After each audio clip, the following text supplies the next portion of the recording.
Bible मुकद्दस के बारे में आप कितना जानते हैं? क्या आपने इससे पहले कभी अपनी बाइबल मुकद्दस का मुताला किया है? क्या आपने इससे पहले कभी अपनी बाइबल मुकद्दस को इतने गहरे तरीके से समझा है जितने अच्छे तरीके से हम आज के दिन सीखेंगे? जिस तरह के आप सब इस चीज से वाकिफ हैं कि आपकी दो आंखें हैं, दो कान हैं, आपके सर पे बाल हैं, दो हाथ हैं, फिंगर्स हैं, इसी तरह बाइबल मुकद्दस के भी पार्ट्स हैं, बाइबल मुकद्दस के भी हिस्से हैं, बाइबल मुकद्दस की भी तरतीब है। और आज के दिन हम सीखेंगे बाइबल मुकद्दस की तरतीब के बारे में। बाइबल मुकद्दस के कुल दो हिस्से हैं, पुराना और नया अहदनामा। सबसे पहले बाइबल मुकद्दस जो है वो एक किताब नहीं है, बल्कि बाइबल मुकद्दस का मतलब है बहुत सारी किताबों का मजमुआ, बहुत सारी किताबों का मजमुआ। और बाइबल मुकद्दस के टोटल दो हिस्से हैं, पुराना अहदनामा और नया अहदनामा, जिसको इंग्लिश में हम old testament and new testament कहते हैं। और पुराने अहदनामे के आगे 5 हिस्से हैं। पुराने अहदनामे को आगे 5 हिस्सों में तकसीम किया गया है, जिनमें सबसे पहला शरीयत की 5 किताबें हैं, जो कि पैदाइश, खरूज, अहबार, गिनती और इस्तिस्ना है, जो कि खुदावंद के बंदा मूसा पर ज़ाहिर हुई, जिसको हम तौरात भी कहते हैं। और दूसरा हिस्सा जो है वो तवारीखी कुतब हैं, जो कि टोटल 12 हैं। फिर उसके बाद मंजूमी कुतब हैं, जो कि टोटल 5 हैं। फिर उसके बाद अंबिया अकबर की टोटल 5 किताबें हैं। फिर अंबिया असगर की टोटल 12 किताबें हैं। इस तरह पुराने अहदनामे की टोटल 39 किताबें हैं। और नए अहदनामे को 3 हिस्सों में तकसीम किया गया है, जिनमें से 5 तवारीखी कुतब हैं पहली, 21 तवारीखी खतूत है और नबूवत की एक किताब जो कि मुकाशफा की किताब है। और इस तरह नए अहदनामे की टोटल 27 किताबें हैं। कुल जो है बाइबल मुकद्दस की 66 किताबें हैं, जिनको टोटल 40 मुसन्निफीन ने तहरीर किया है। और पुराने अहदनामे की 39 किताबें हैं, जिन्हें टोटल 30 मुसन्निफीन ने तहरीर किया है।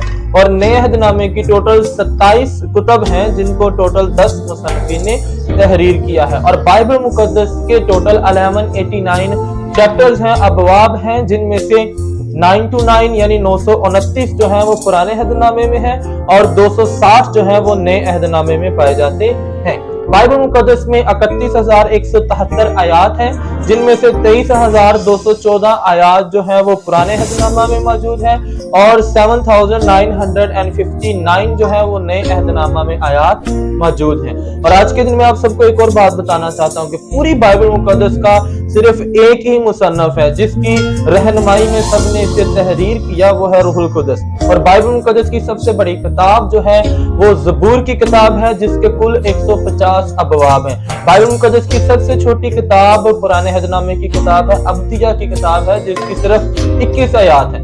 उसके बाद बाइबल मुकद्दस का सबसे बड़ा जो बाब है वो ज़बूर 119 है, जिसकी कुल 176 आयात हैं। बाइबल मुकद्दस का सबसे छोटा जो बाब है वो 117 ज़बूर है, जिसकी कुल 2 आयात हैं। बाइबल मुकद्दस की सबसे बड़ी आयत आस्तर 8 बाब 9 आयत है। और बाइबल मुकद्दस की सबसे छोटी आयत जो है अकॉर्डिंग टू उर्दू ट्रांसलेशन के लिहाज से वो पहला तसल्लीकियों 5 बाब और उसकी 17 आयत है। और बाइबल मुकद्दस का जो सबसे लेंथी नेम है यानी लंबा नाम है, जो जोड़ तोड़ से ज्यादा लंबा बनता है, वो यशायाह 8 बाब और उसकी 1 आयत में आपको मिलेगा, जिसे हम महीर हिलाल हाथ बज़ के नाम से जानते हैं। और बाइबल मुकद्दस का सबसे छोटा नाम जो है वो जद है। और बाइबल मुकद्दस में सबसे कम उम्र वाला बादशाह जो है वो योआस है, जो 7 साल की उम्र में बादशाह बना, जिसका आपको हवाला दूसरा तवारीख 24 बाब और उसकी पहली आयत में मिलेगा। बाइबल मुकद्दस में सबसे पहले यहोवा का नाम लेकर लोगों ने दुआ करना शुरू की थी, पैदाइश 4 बाब और उसकी 26 आयत में। और जो याबल था वो खैमों और खैमों में रहने वाले और जानवर पालने वालों का बाप था, पैदाइश की किताब 4 बाब और उसकी 20 आयत में। और बीन और बांसुरी बजाने वालों का बाप जो है योबल को कहा गया है, जो कि पैदाइश 4 बाब और उसकी 21 आयत में मिलता है। और पीतल और लोहे के सब तेज हथियार बनाने वालों का बाप तो बिलकाइन को कहा गया है, जिसका हवाला हमें पैदाइश 4 बाब और उसकी 22 आयत में मिलता है।